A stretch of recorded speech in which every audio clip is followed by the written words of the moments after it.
इनको Nobel prize for medicine दिया गया, Nobel prize for medicine. Yoshiro Oshimi की से पूछा गया कि आपने ऐसी क्या चीज़ बनाई है कि दुनिया का सबसे बड़ा इनाम नोबेल प्राइज आपको दिया जा रहा है। तो उन्होंने कहा कि मैंने कैंसर की संभवता पॉसिबल, कैंसर की पॉसिबल दवा खोज ली है।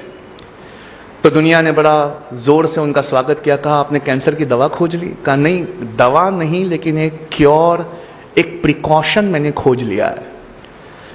तो दुनिया ने पूछा बताइए ऐसा क्या किया जाए जिससे कैंसर नहीं होता? तो उन्होंने कहा कि जब हम भूखा रहते हैं और हमारी बॉडी के न्यूट्रिएंट्स खत्म होने लगते हैं, जब हम भूखा रहते हैं तो हमारे जिस्म के सड़े गले हिस्से को हमारी बॉडी खाने लगती है, जिस्म के सड़े गले हिस्से को हमारी बॉडी खाने लगती है। इसे ऑटोफैगी कहते हैं। अगर आप चाहते हैं कि आपके जिस्म के अंदर के गलीच हिस्सों को, सड़े गले हिस्सों को आपका जिस्म खा ले, तो आपको भूखा रहना चाहिए। ये खोज मैंने की है।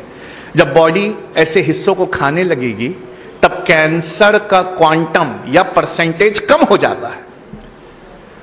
कहा डॉक्टर योशिरो ओशिमी, एक इंसान को साल भर में कितने दिन भूखा रहना चाहिए कि उसमें कैंसर ना पाया जाए? तो उन्होंने कहा 20-25 दिन, तकरीबन 9 से 10 घंटे भूखा रह जाए अगर, तो उसकी बॉडी उसके हिस्सों को खा लेगी, उसे कैंसर नहीं होगा। या रसूल अल्लाह सल्लल्लाहु अलैहि वसल्लम, आज समझ में आया आपने मोमिन पर रोजे फर्ज क्यों किए। आज समझ में आया। आज